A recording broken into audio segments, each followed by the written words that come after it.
where I say like, these guys take red pill concepts, and because they haven't actually taken the red pill, they just borrow the red pill concepts. So he says here, fellas, is this something that you're going to have to get over? Or he says, fellas, this is something you're going to have to get over. It is a woman's job, and it is her nature, is in her nature, to properly vet the man that she dates and possibly procreates with to ensure she's not dating a bum. This doesn't make her a gold digger or superficial. It makes her wise. Women are hypergamous by nature and see us as providers, as they should. She wants to know, are you capable of taking care of her and the family if the opportunity arises? Your job is to simply qualify for that position, regardless if she is the one or not.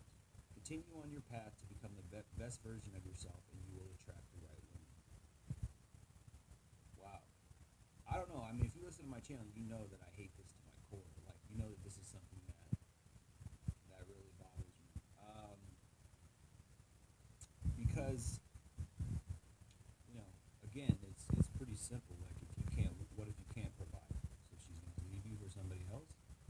And how are you going to call that love? How are you going to call that a real relationship if she'll leave because you don't have money? I mean, let's break that down. Let's just slow it down and slowly describe what that is. So you don't have money, so she's not going to choose you. You don't have money, so she won't choose you. Think about what that means about her nature. Think about what that implies. How is that not gold digging? This doesn't make her a gold digger. Yeah, maybe she's not like gold digging in the sense that she's seeking a rich guy, but she still is seeking money. So money is attached to her concept of a relationship. How does that not make her superficial? How does that make her wise? I mean, okay, listen. Yes, it makes her wise in the sense that, okay, if she chooses a guy who doesn't have money, that's dangerous, and right? But I don't know, man. You guys get what I'm saying. Like, so you don't have money, so she won't choose you. Like, oh, so it's your job to qualify financially for a woman. This is what I'm saying when these guys take red pill concepts, but they don't actually leave the matrix. They're still blue pilled. So they take a red pill, a red pill truth, which is that women are hypergamous, women require money, and they don't actually leave the blue pill plantation, right? Oh, so you got to qualify for her. He uses that word. Your job is simply to qualify for that position. For that position, so a relationship is now a job. This is why divorce is at 50%. This is why people are getting divorced, running away from relationships. This is why everybody's cheating. Because you view a relationship as a job. Your job is simply to qualify for that position. That's interesting. Regardless if she is the one or not. Continue on your path to become the best version of yourself, and you will attract the right woman. So this is a response to this meme right here. Dating a woman after 30 is miserable. It's just a job interview. What do you do for a living? Where do you live? Do you rent or own? What kind of car do you drive, etc.? These women want to qualify you materialistically to see if you can be their retirement plan. That's 100% correct. This is a red pill comment. This is a red pill realization. He's coming to a red pill realization. And this guy up here is saying, oh, that's normal. It's her job to do that. It's her job to make sure you have enough material possessions to qualify for a relationship. Really? Again, like I said, I'll go along with you a little bit, in that it's safe to date somebody who can financially provide, right? It's safe to do that. Like, yeah, he's not a total bum. He doesn't have any, he's got some money, but let's really think about that. So you would date me if I didn't have any money? Then how would you ever be loyal to me for life? That takes away loyalty for life. Like, so what if I got sick and I really couldn't provide for you anymore? What if I was on disability, or say I got sick and I didn't get disability? Because that happens. People get sick and they don't know what's wrong with them. Well, you've got some kind of sickness. I don't know what's wrong with you, but we can't qualify you for disability because you don't technically have any illness. There's mental illnesses out there where people just they don't function correctly. Bipolar disorder, right? Depression. Depression used to be this thing where people were like, "Oh, get over it." It was not even valid. I'm not even sure if you can still get on disability if you have depression. I don't even know if you can. I know people who I knew a guy about 5 years ago who applied for disability, and he didn't get on it because they said he could work some kind of low paying job or something like that. Like he could.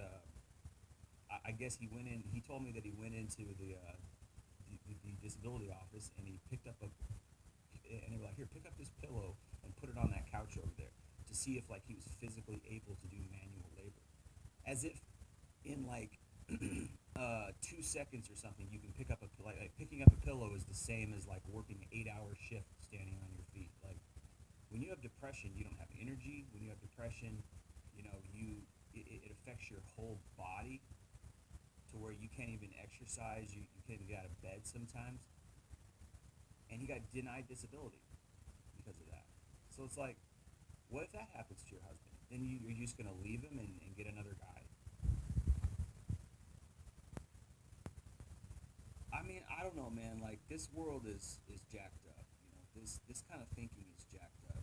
So you got to qualify for a relationship as if it really is a position. This is what he says. And he says, so this guy has a page on Facebook where he's giving men advice. And this is the type of advice he's giving. I mean, if you listen to my channel, you know this is my number one thing. This is the number one thing that I hate about female nature, is that it's hypergamous and you have to have money. And it's the biggest thing that caused me to walk away from women. If it wasn't for that, I would for sure still, like, a lot of guys, I know there's a lot of guys in the red pill community that they just don't like, the sluts. They just don't like the promiscuous women who are feminists. They don't like that. But they're totally okay. These same guys, I know. Anthony Dream Johnson is one from 21 Studios. He's one who's exactly like this. He just hates feminism. But he's perfectly fine. He's bragged on his channel that he's got a lay count in the 150s or something like that. So how hypocritical is that for Anthony Dream Johnson, 21 Studios, to on the one hand hate it when women sleep around, but he himself has a lay count of 150?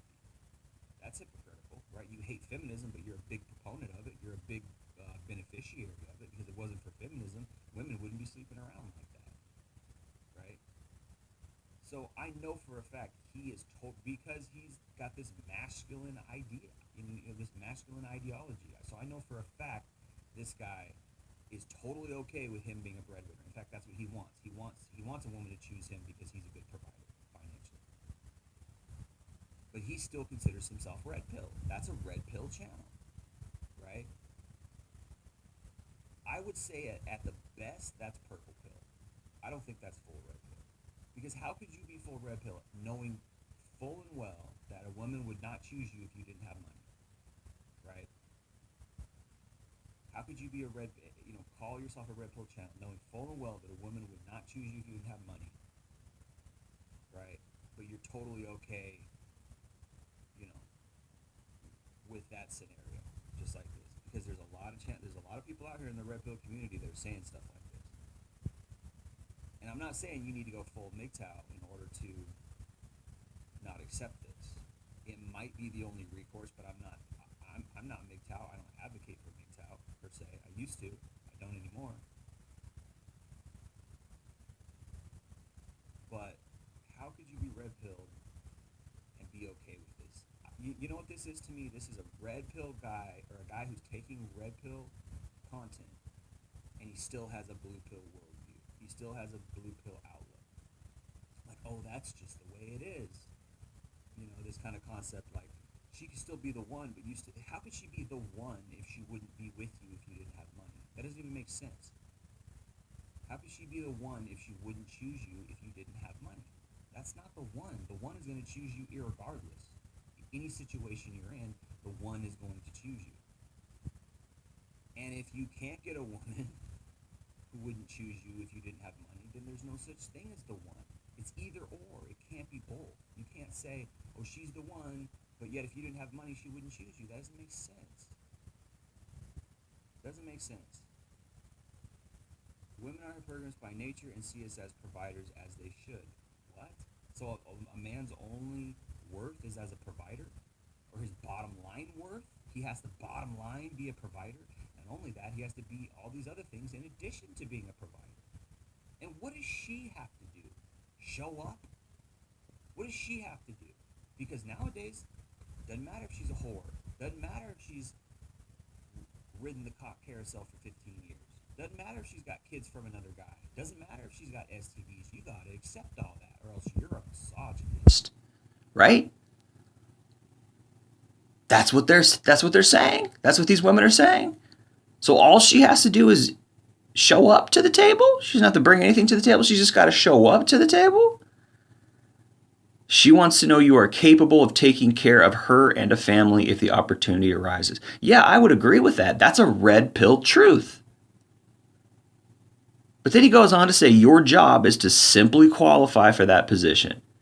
Really? That's my job? To qualify for a woman financially? I have to financially qualify for a woman? Then I don't think I want that job. For real, I don't think I want that job. Continue on your path to become the best version of yourself and you will attract the right woman. Shut the fuck up. Continue on your path to become the best version of yourself and you will attract the right woman. The right woman is not going to choose you because you're the best version of yourself. The right woman is going to choose you because you're the worst version of yourself. The right woman is going to choose you when you're down and out. The right woman is going to stick by you when you're down and out. That's called loyalty. That's called love. Where is that in today's day and age? Where is that in relationships today? Nowhere to be seen. Because as I said in a past video, they want a pre-packaged man. They want a man who already has all his ducks in a row. He already has the money. He already has the house. He's got his nest built. Now she comes in so she can lay eggs. That's animalistic. That's not human, that's animalistic. We're out here walking around animals. We're not humans.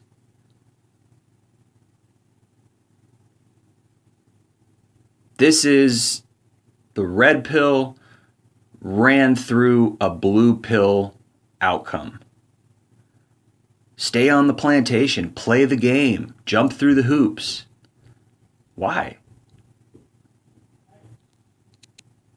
So she can choose you if and only if you make enough money for her. Come on, man. We got to do better than this. We got to do better than this in the manosphere, man. Anyway, I don't know what else to say about this. This is just blue pill or purple pill, whatever you want to call it. I mean, I don't even think this is purple pill because I think even purple pill guys really, because once you really take the red pill, like you can't really, when you take the red pill, the essence of taking the red pill is leaving the matrix. So in a way, purple pill guys really don't even exist. Either you're red pill or you're blue pill. I used to consider myself purple pill. I really did. And the reason why is because I still felt like, well, there's a unicorn out there. There are some good women out there. And there's good women out there. But if bottom line, their nature will not accept you if you don't have money, it's like, I mean, think about that. Imagine, let's put it this way. Imagine you had a friend who was like, no, I won't hang out with you if you don't have money, right? Is that really your friend if he wouldn't hang out with you because you don't have money? Like, would you really want to spend time with somebody that says, no, you got to have money to hang out with me? Like, there's nothing friendly about that. Isn't love deeper than even friendship? Love is deeper and more intimate than friendship. So if you need money in order to get love, is that even really love at all? I don't know, man. This shit is just getting crazier and crazier. But anyway, I'm going to leave it there, guys. Appreciate you listening. Jay Lee, Northwest Podcast. Peace.